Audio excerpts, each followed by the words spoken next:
Sí, muy buenas, mis amados hermanos. La paz y el amor de Dios esté con todos ustedes en este día y cada uno de los días de sus vidas. Estamos verdaderamente agradecidos con el Señor por su gran amor y su misericordia, por darnos este privilegio, una vez más, de estudiar su palabra a través de este medio para presentarlas a cada uno de ustedes. Mis amados, ya hemos tenido una pequeña palabra de oración, pero por costumbre vamos a hacer otra pequeña palabra de oración para que ustedes se unan a nosotros por medio de ella para estudiar junto esta palabra de Dios. Todo lo que puedan, vamos de rodilla, lo que no inclinen su rostro donde están. Oramos. Bondadoso Dios y Padre Celestial, gracias Señor por darnos esta oportunidad, por darnos el privilegio de estudiar su palabra a través de este medio y así compartirla con los hermanos que en un futuro oirán este estudio, este mensaje. Padre, dirija todo de principio a fin, que solamente su nombre sea glorificado y exaltado y su ley vindicada. Permita, oh Dios, que sus santos ángeles formen un cerco protector alrededor nuestro para que haya quietud y reverencia al estudiar su palabra. Y Padre, oh Dios, permita que el Espíritu Santo pueda ser nuestro maestro, nuestro guía, nuestro instructor en esta hora, para que así todo sea de gran bendición y Él nos abra el entendimiento y nos llene de sabiduría. Bendiciones que le pedimos y le agradecemos con la dirección del Espíritu Santo, en el nombre de Jesús, su Hijo amado, para quien sea la gloria y la honra, por los siglos de los siglos. Amén y amén. Mis amados hermanos, vamos a estar estudiando este pequeño estudio como ustedes ven en sus pantallas. Todos se unirán en estos dos puntos. Es muy importante que podamos analizar esto, ya que se dice muchas cosas acerca de un ecumenismo, que es cierto que vendrá un ecumenismo, pero ¿qué es lo que traerá para que todas esas religiones se unan? Y por ende, al unirse las religiones, ¿cómo las religiones se dirigirán hacia los reyes de la tierra? Hay muchos que dicen, como veremos más adelante, que ellos dan una idea o creencia de cómo se unirán todos. Pero, ¿qué realidad nos dice la palabra de Dios de cómo es que se unirán todas las religiones? Nosotros conocemos los dos principios que siempre presentamos para nuestros estudios, que es lo que hemos aprendido por la gracia de Dios y la dirección del Espíritu Santo. ¿Cómo o cuáles son estos dos principios bíblicos?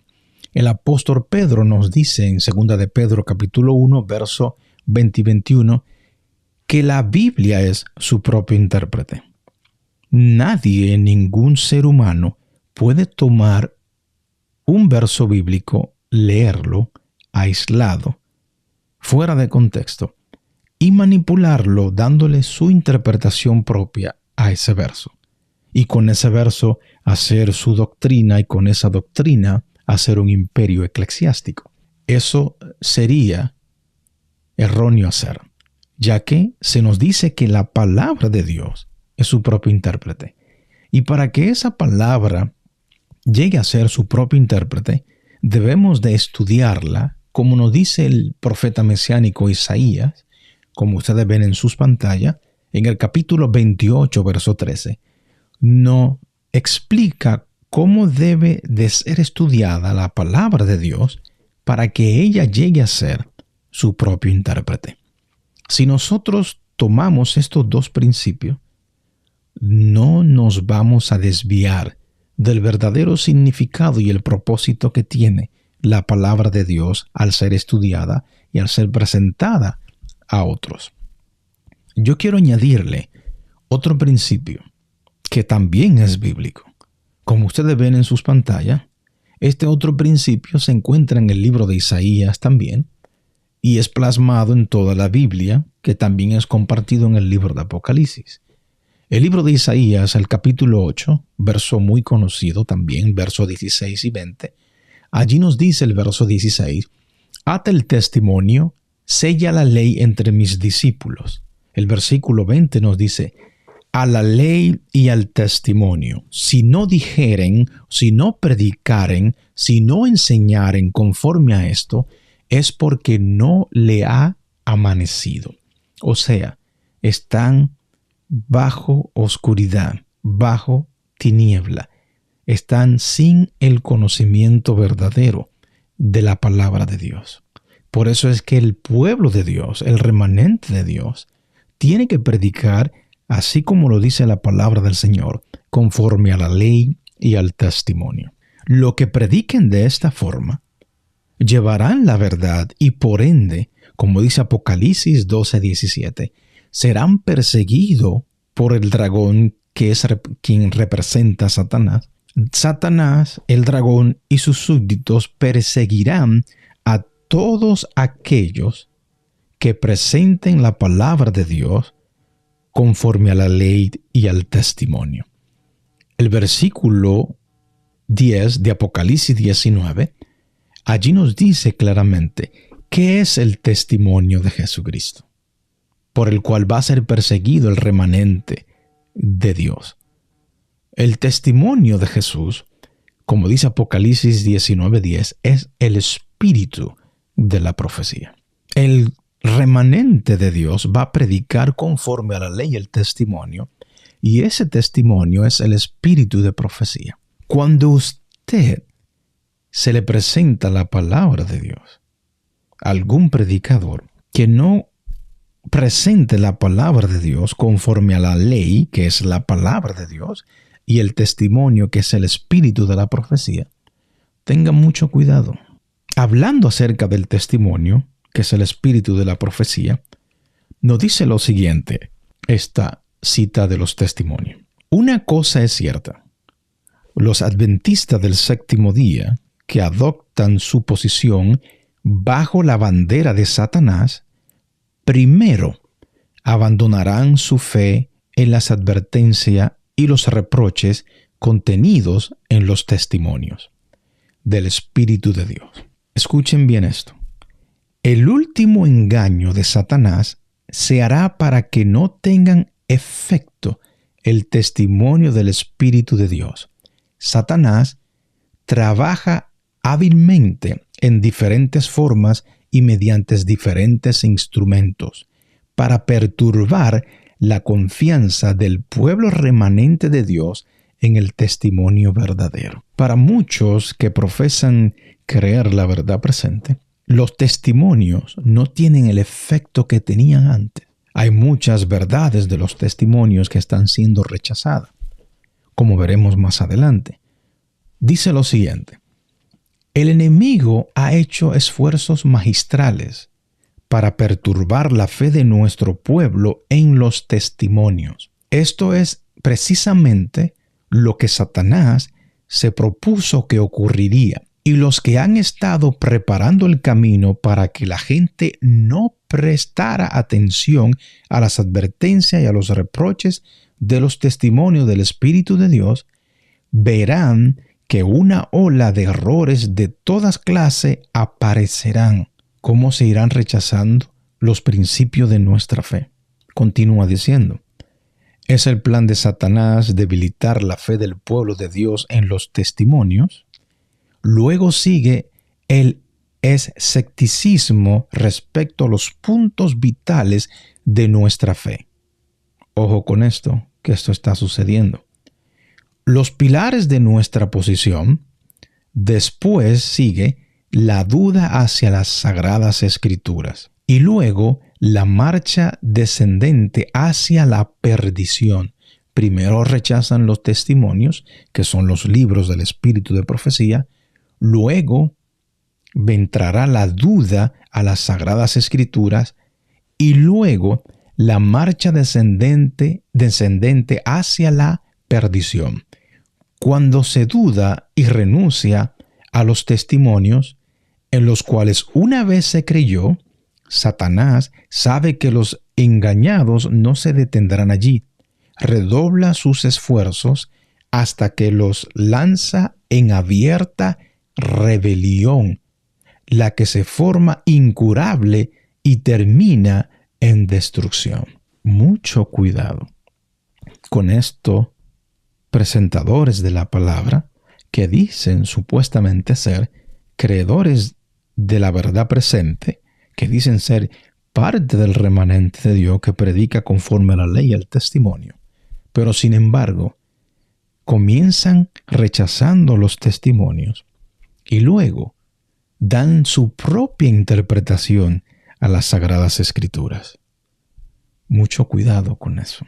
Hay ciertos grupos religiosos que están tan obsesionados con la Trinidad católica que donde quiera que ellos ven la palabra tri, ya con eso les basta o les es suficiente para crear temas en contra de la Trinidad católica y por ende se van en contra de la verdad sobre la divina deidad. Es tanta la obsesión con la Trinidad que donde quiera que yo ven una palabra que comience con la palabra tri, por ejemplo la triquetra, ya por eso piensan, aquí está la Trinidad. Y en esa forma de atacar esa Trinidad, se olvidan de la divina deidad. Palabras como triángulo. Ya en un triángulo también se ve lo que ellos piensan que ven, una Trinidad. Solo por el ende de que diga tri, triquetra, triángulo. ¿Qué harán entonces con la palabra trigo? ¿Dejarán de comer trigo? Porque sea tanta la obsesión, están tan obsesionados con la palabra Trinidad, que donde quiera que ven esa palabra o frase tri, ya ahí está la Trinidad. ¿Dejarán de comer trigo? Porque tenga esa primera 3 letras, tri. ¿O le impedirán a sus hijos que no hagan figuras triagonal? ¿O le impedirán a sus hijos que están en las universidades, en las escuelas, estudiar trigonometría? ¿Hasta dónde llegará esta obsesión con esta palabra Trinidad? No sé si ustedes han visto lo que es el triaje. Ya le señalaré qué es eso, qué es el triaje. Ya porque ahí dice triaje, ahí también está la Trinidad. Para muchos de estos profesos predicadores que dicen ser de la verdad presente, que si usted los analiza lo que ellos presentan, ustedes se darán cuenta que son de las ramas de los alejandrinos y los arrianos, de las ramas de los judíos hebreos, que hoy en día son judíos mesiánicos, judíos nazarenos, testigos de Jehová, que se infiltran y se hacen llamar adventistas del séptimo día y pretenden ser del remanente y de los grupos de verdad presente, diciendo ellos que son supuestamente adventistas del séptimo día, pero en realidad no lo son.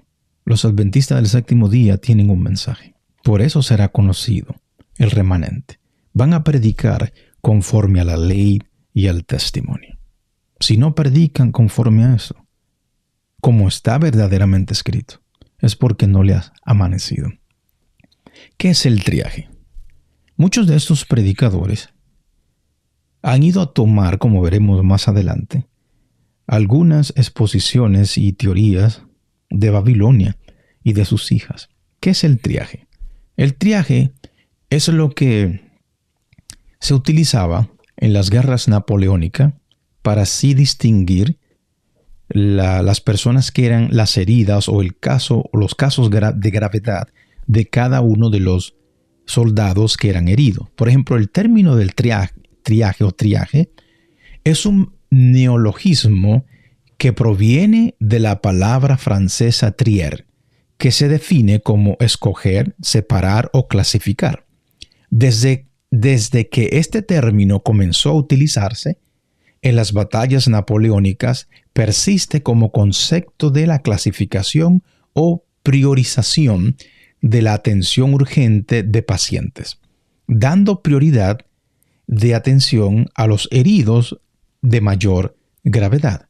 Como ustedes ven en sus pantallas, esta definición del triaje en los diccionarios dice: la evaluación preliminar de pacientes o víctimas para determinar la urgencia de su necesidad de tratamiento y la naturaleza del tratamiento requerido.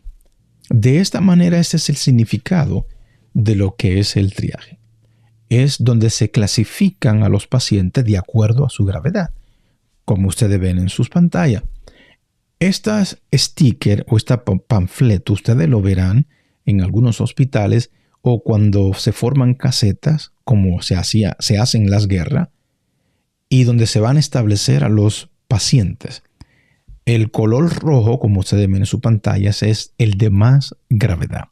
Y sucesivamente ustedes lo pueden ver en su pantalla. Eso es lo que es verdaderamente el triaje. No es que haya detrás de esto una trinidad o una trinidad satánica, como quieren decir muchos.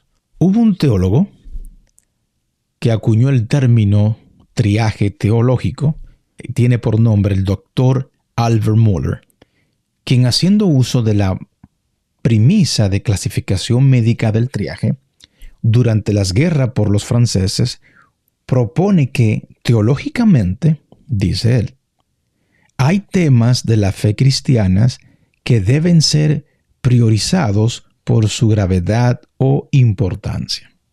O sea, el término que se utiliza, en el triaje, él lo está poniendo también en la teología del cristianismo. ¿Cómo lo hizo él?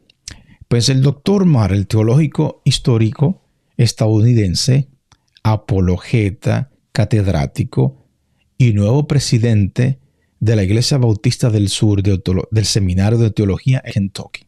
Dice él: es conveniente dividir las creencias cristianas en tres tipos de doctrinas. Tres tipos de doctrinas, con una categoría subsiguientes. Para cuestiones sobre las que no se requiere ni se prohíbe ninguna postura. Estas son doctrinas primaria, doctrina secundaria, doctrina terciaria. Esos son los tres tipos de doctrinas.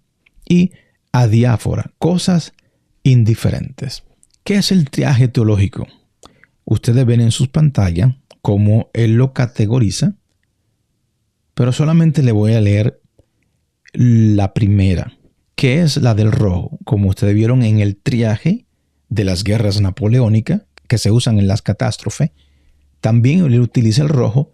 Miren lo que dice el rojo. ¿Cuáles son las doctrinas o creencias que están en primera fase? Dice: las doctrinas primarias o de primer nivel representan las verdades más fundamentales de la fe cristiana, y una negación de esta doctrina representa nada menos que una eventual negación del cristianismo mismo.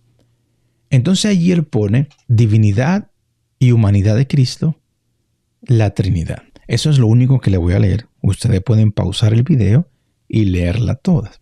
¿Por qué solamente leo la primera? Pues como dije ahorita, vuelvo a repetirle. Hay muchos predicadores que tienen tanta obsesión por la palabra Trinidad que donde quiera que ellos ven ya con esto le basta para hacer temas y decir que la Trinidad es algo satánico o es algo que llevará al mundo a unirse en el ecumenismo. Entonces, este teólogo tomó el triaje que se utiliza para las catástrofes y hizo un triaje teológico. ¿Qué sucede con los predicadores o los supuestos predicadores de verdad presente?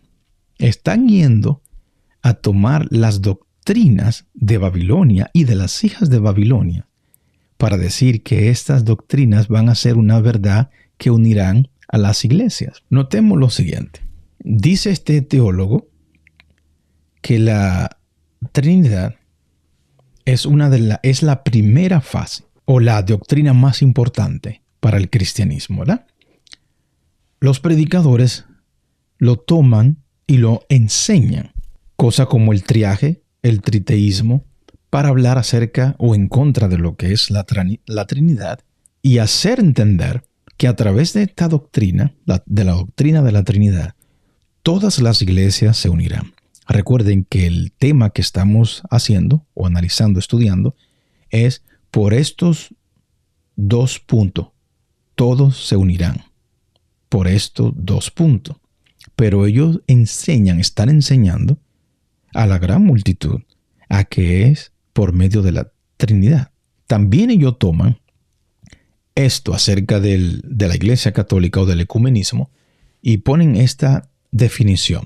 Por el ecumenismo se entiende el movimiento surgido por la gracia del Espíritu Santo para restablecer la unidad de todos los cristianos. Participan en él los que invocan al Dios uno y trino, confiesan que Jesús es el Señor y Salvador. Ustedes lo pueden leer completo. Esto es tomado de esta página, como está aquí debajo, de la Iglesia Católica, para decir o hacer entender de que todos los que se unen al catolicismo se unen en el ecumenismo por Trinidad.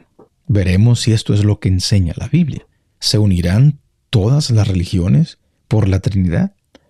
En este libro, para que ustedes vean cómo es la Trinidad católica y quiénes también están creyendo en esto.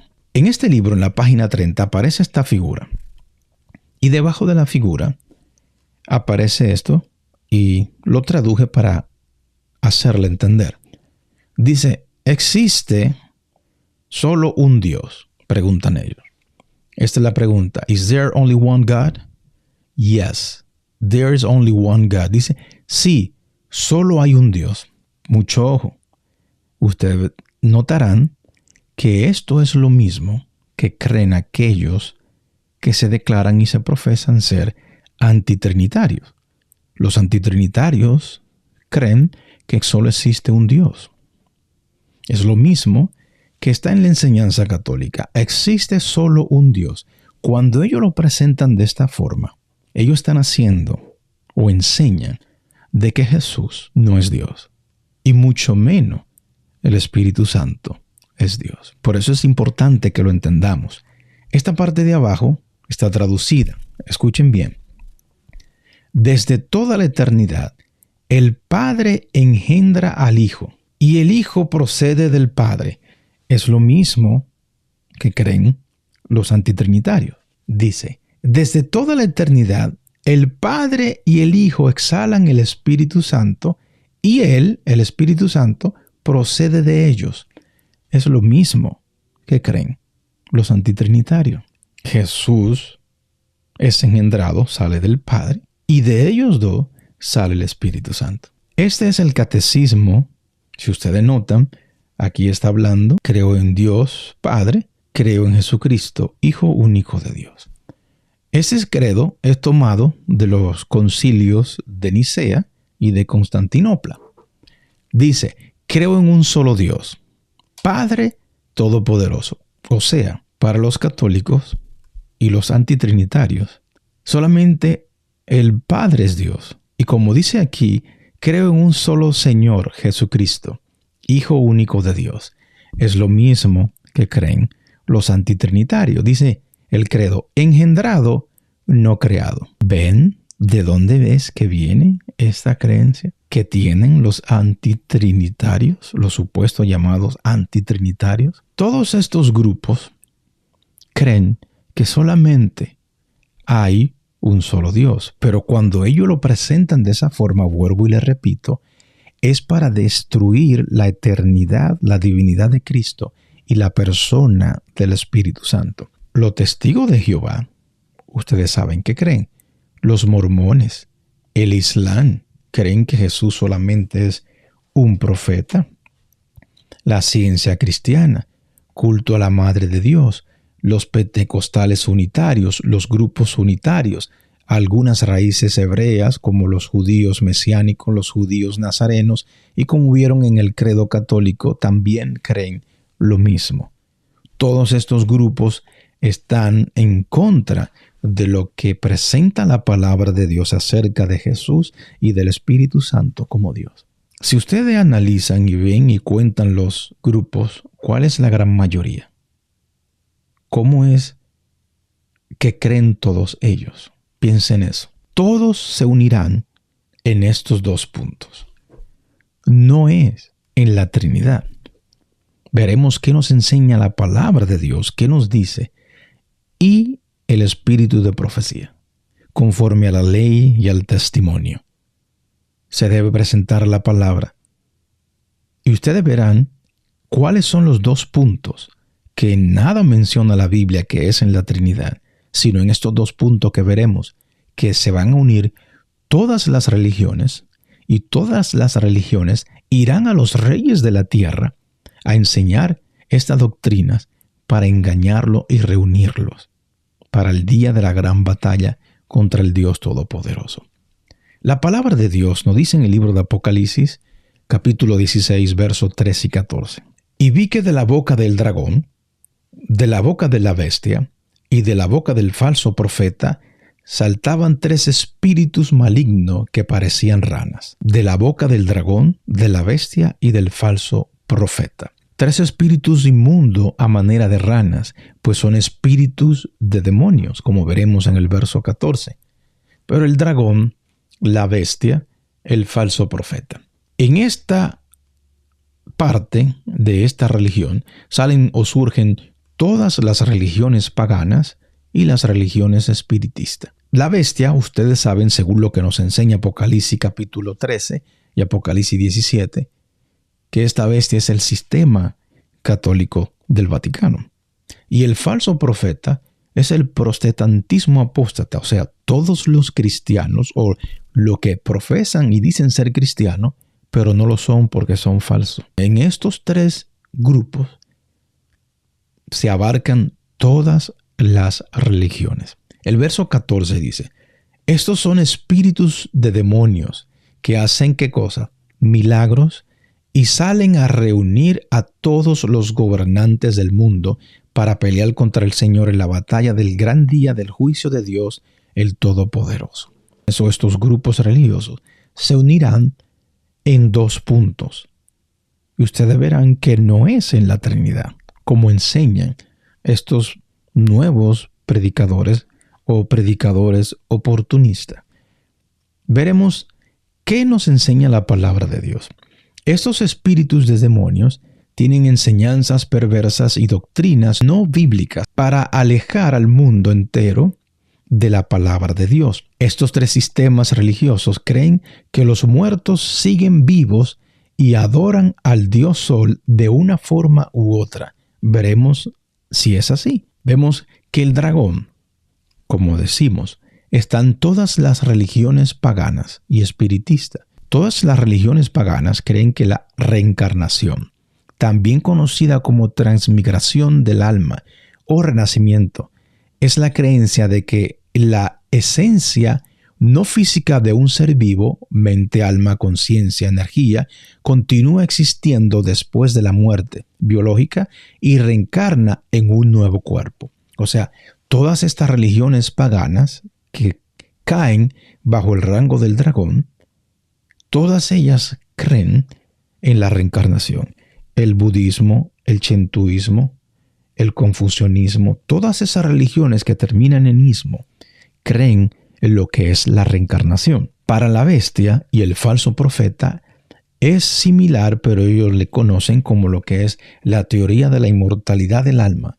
Fue una de aquellas falsas doctrinas que Roma, o sea la bestia, recibió del paganismo del dragón para incorporarla en el cristianismo del falso profeta. Eso es lo que es la inmortalidad del alma, es la creencia común en diversas filosofías y religiones de que el alma o espíritu humano continúa existiendo después de la muerte física en lugar de perecer junto con el cuerpo. Los cristianos, o la mayoría del cristianismo, los protestantes, y en el catolicismo, se cree en la inmortalidad del alma. Se enseñan en estas iglesias que si uno muere, si es bueno va al cielo, o si es malo va al infierno, o si es medio va al purgatorio a pagar penitencia. Pero después de muerto y siguen vivos tanto en el cielo como en el infierno, como en el purgatorio. Esa es la enseñanza que ellos tienen acerca de lo que es la inmortalidad del alma. Y los paganos, como vimos anteriormente, creen en la reencarnación, que básicamente es lo mismo. Tú mueres, si crees en la reencarnación, tú vas a reencarnar en cualquier animal, en cualquier cosa. Es lo mismo con diferente nombre. Esto es uno de los puntos que va a unir, como ustedes ven, a todas estas religiones. La doctrina de que el hombre queda consciente en la muerte, y más aún la creencia de que los espíritus de los muertos vuelven para servir a los vivos, preparó el camino para el espiritismo moderno. Al mismo tiempo que el príncipe del mar asevera poner a los vivos en comunicación con los muertos, ejerce también su influencia fascinadora sobre las mentes de aquellos. La línea de separación entre los que profesan ser cristianos y los impíos es actualmente apenas perceptible. Los miembros de las iglesias aman lo que el mundo ama y están listos para unirse con ellos. Satanás tiene resuelto unirlos, esta es la unión, en un solo cuerpo y de este modo robustecer su causa atrayéndolos a todos a las filas del espiritismo. Los papistas, que se jactan de sus milagros como signo cierto de que su iglesia es la verdadera, serán fácilmente engañados por este poder maravilloso. Y los protestantes, el falso profeta, que han arrojado de sí el escudo de la verdad, serán igualmente seducidos. Los papistas, los protestantes y los mundanos aceptarán igualmente la forma de la piedad sin el poder de ella, y verán en esta unión, en el ecumenismo, cómo se unirán, un gran movimiento para la conversión del mundo y el comienzo del milenio tan largamente esperados. Esta es la unión en el espiritismo, la inmortalidad del alma, la reencarnación, que todas las religiones se unirán. Todos se unirán en estos dos principios. Ya vimos el primero, que es en creer que todos siguen vivos después de la muerte. ¿Cuál es el segundo? Como leemos aquí, merced de los dos errores capitales, el de la inmortalidad del alma y el de la santidad del domingo, Satanás prenderá a los hombres en sus redes. Mientras aquel forma la base del espiritismo, o sea, la inmortalidad del alma, la santidad del domingo, crea un lazo de simpatía con Roma. Los protestantes de los Estados Unidos serán los primeros en tender la mano a través de un doble abismo al espiritismo y el poder romano. Y bajo la influencia de esta triple alianza o unión, ese país marchará en las huellas de Roma, pisoteando los derechos de la conciencia. Aquí están los dos puntos en los cuales se unirán todas las religiones. No es en la falsa Trinidad, sino en la inmortalidad del alma y la santidad del domingo. Es así como nos enseña la palabra de Dios y como nos enseña el espíritu de profecía, conforme a la ley y al testimonio. De esta forma es que se unirán todas las religiones, todas estas iglesias. El espíritu de conciencia al paganismo fomentó aún más el desprecio de la autoridad del cielo. Obrando por medio de directores inconversos de la iglesia, Satanás atentó también contra el cuarto mandamiento y trató de echar a un lado el antiguo sábado, el día que Dios había bendecido y santificado, para colocar en su lugar el día festivo observado por los paganos como el venerable día del sol. Este intento no se hizo al principio abiertamente. En los primeros siglos, el verdadero día de reposo, o sea, el sábado, había sido guardado por todos los cristianos, los cuales, siendo celosos de la honra de Dios y creyendo que su ley es inmutable, respetaban escrupulosamente la santidad de sus preceptos. Pero Satanás procedió con gran sutileza por medio de sus agentes para llegar al fin de que se propusiera. Para llamar la atención de los agentes hacia el domingo, fue declarado día de fiesta, en honor de la resurrección de Cristo. Se celebraban servicios religiosos en ese día. No obstante, se lo consideraba como día de recreo y seguía guardándose piadosamente el sábado. A principios del siglo IV, el emperador Constantino expidió un decreto que hacía el domingo un día de fiesta pública en todo el Imperio Romano. El Día del Sol fue reverenciado por sus súbditos paganos y honrado por los cristianos, pues era política del emperador conciliar los intereses del paganismo y del cristianismo, que se hallaban en pugna. Los obispos de la Iglesia, inspirados por su ambición y su sed de dominio, le hicieron obrar así, pues comprendieron que si el mismo día era observado por cristianos y paganos, estos llegarían a aceptar nominalmente el cristianismo, y ello redundaría en beneficio del poder y de la gloria de la Iglesia. ¿Ven cómo también se unieron los paganos y los cristianos? No solamente en la creencia de la reencarnación y la inmortalidad del alma, sino que también en la adoración del domingo. Hace unos años atrás yo hice un tema donde presenté esta noticia. Ustedes verán cómo es que los creyentes de la reencarnación creen en el domingo también. India es coanfitriona de la primera alianza solar. Dicen ellos, durante millones de años, un grave error, la creación no tiene millones de años, pero dicen ellos, durante millones de años, el sol ha estado dando luz y vida al mundo. Desde Japón hasta Perú, Francia, Roma, Egipto y la civilización oriental, al sol se le ha dado la mayor importancia, dijo.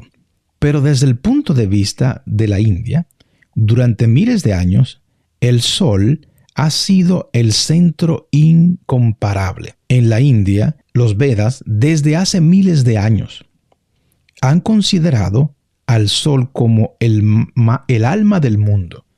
En India, el sol es considerado el nutriente.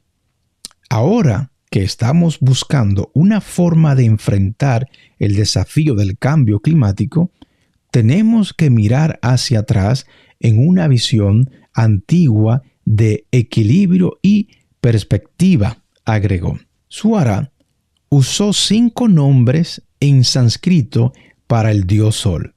Al hablar de la presencia de la India por la energía solar, me gustaría inclinarme ante el dios sol, dijo él, y dirigirme a él con 5 nombres diferentes en sánscrito, como ustedes ven aquí debajo. Esto significa, oh Dios Sol, nosotros nos inclinamos ante ti. Tú iluminas el mundo externo e interno, y eres el mejor para ser adorado y exaltado. Que nos bendigas, dijo con las manos juntas. ¿Ven cómo es que se van a unir todas las religiones? A través de la inmortalidad del alma y de la santidad del domingo. ¿Qué tiene que ver el sol con el domingo? Ustedes saben. Lo hemos estudiado anteriormente.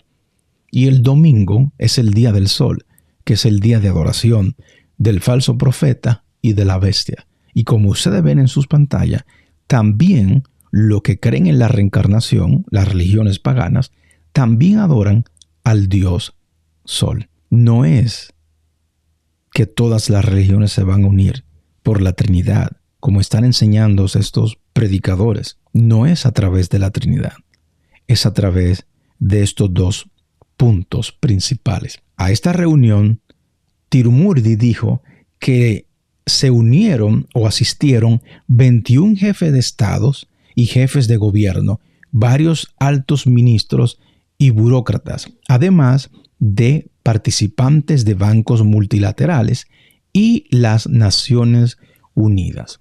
Ustedes ven cómo se va cumpliendo Apocalipsis 16, 13 y 14.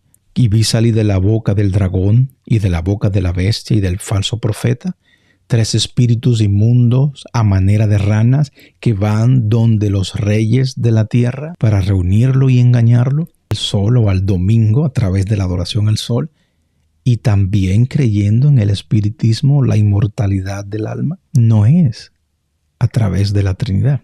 Todos se unirán en estos 2 puntos, merced a los 2 errores capitales, el de la inmortalidad del alma y el de la santidad del domingo.